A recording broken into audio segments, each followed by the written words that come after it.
Like the rest of the candidates, Joe Biden is in the process of campaigning throughout this primary. But the tough thing about campaigning is that you have to talk a lot, and it's not going very well for him. Very often, frequently, over the past week or so, he's said things and hasn't really said what he meant to say, or got a little bit confused about timelines. And so we're gonna talk about that here. We wanna show you the most recent instance of this though, and it had to do with the movement spawned by the Parkland mass shooting. I watched what happened when the kids from Parkland marched up to, and I met with them, and then they went off to up on the hill when I was vice president. They went off the hill to go into those neighborhoods. So as many people of course pointed out, he wasn't vice president when that particular attack happened or when the movement happened. So of course he wasn't vice president to talk with them. An official with his campaign says that he was thinking of the mass shooting at Sandy Hook Elementary School when he misspoke. That attack, in which 20 children between 6 and 7 years old were killed along with 6 staff members, was in December 2012, so he would have been vice president at that time.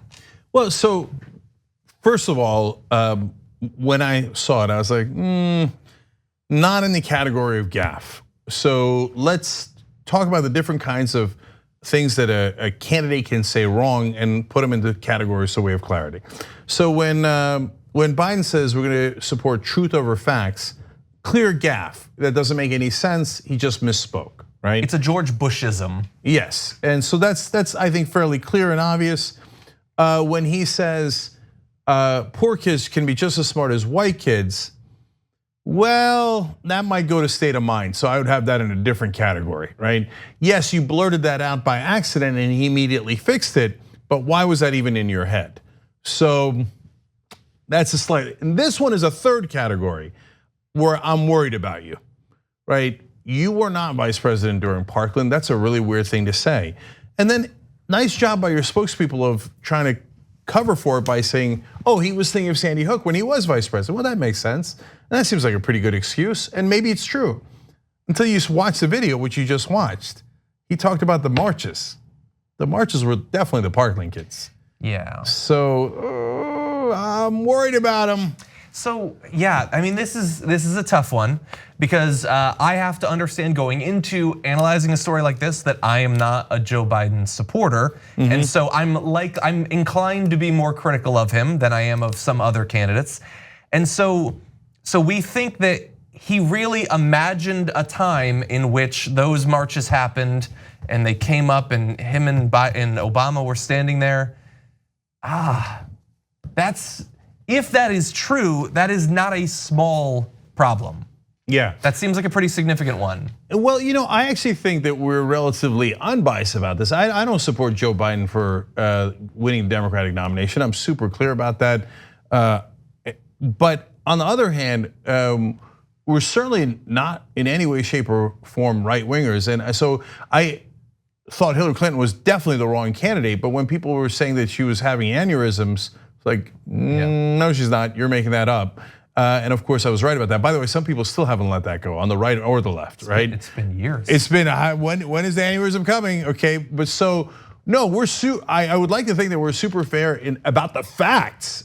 I might not love Joe Biden's conservative opinions within the Democratic Party, but whether he has got a mental state that's sound or not it has nothing to do with policy. So along those lines, Donald Trump then tweets, Joe Biden just said, now referring to another gaffe, we believe in facts, not truth.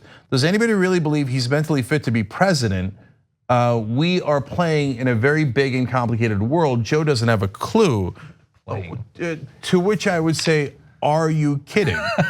Okay. Dude, sit this one out, man. Right, like just let it go, let it go. What you're doing is drawing attention to yourself.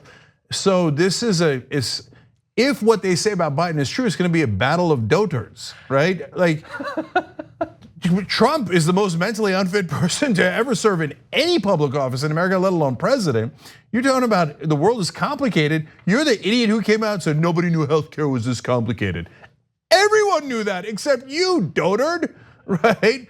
And then also with North Korea, like, oh, North Korea, nobody knew North Korea was, but that's okay, I can solve it. By the time I see him in 1 second, I can figure it out. Sit it out, dude, sit it out. Can I add a few really quick? Yes. I mean, the Tim Apple thing, he called him by his company over and over. He's done that with other people. He tweeted covfefe. We've seen him after getting off a plane. He has no idea where the limo is. There's nothing around. There's just the limo. He can't find it.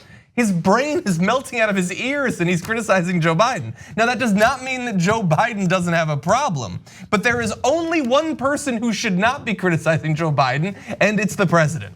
Yeah, I'm gonna keep beating him up. So let alone the oranges of this story.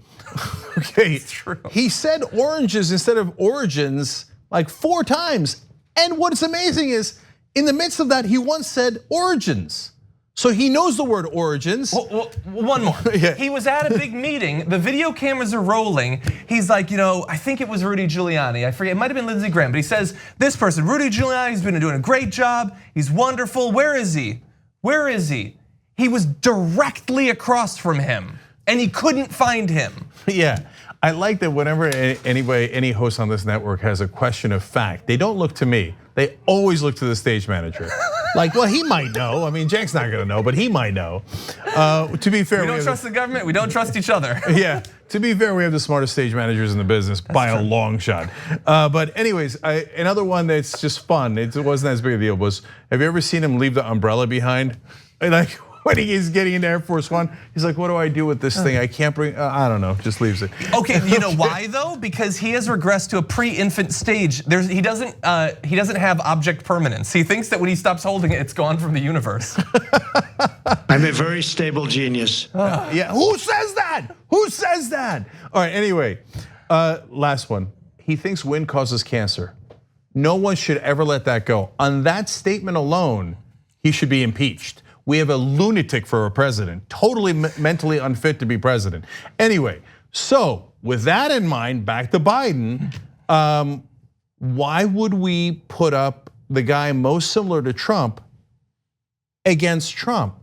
We're supposed to be going the opposite direction. Trump is polling in the 30s, but yet maniacally, the mainstream media and the Democratic Party insist, oh no, in order to fight Trump, we have to get the guy that is most similar to Trump. Yeah. What? That makes no logical sense. No, Cenk, John, you guys don't understand. We have to get a guy who is the most similar to the candidate that Trump was up against last time, an establishment Democrat with a long history of working with corporations and big businesses and big donors. Why? The last one lost to Donald Trump. The last establishment Democrat lost to a dotard. And she was actually totally fine mentally. She was incredibly smart, just didn't have the right policies. So Biden, on the other hand, is at best case scenario with the gaffe after gaffe. In a bad case scenario, it's worse than gaffes. We can do it. I mean, you're talking about we gotta go with Biden so we don't risk losing. What? That makes no sense. We can't go with Biden because we don't want to risk losing. But through all this, I'm desperate to be fair to all the candidates, including Biden. And look, there's still a part of me that likes Biden from the old days. I love his speeches when he leans in, goes, no, this isn't about politics. This is serious, I'm not joking. I love when he does stuff like that. But when he says Parkland and talked about the marches, and I'm worried about him, man. And if he's our candidate, then I'm worried about all of us. But even if you put the politics aside, that's not normal. Yeah. Let's just put it that way. Well, hey, you made it this far. You must really like the Young Turks. Thank you. We really appreciate you. Now, another easy way to keep supporting us also helps keep your internet activities and data private, all with a push of the NordVPN app. Head to nordvpn.com/TYT right now for 75% off of your next 3 years.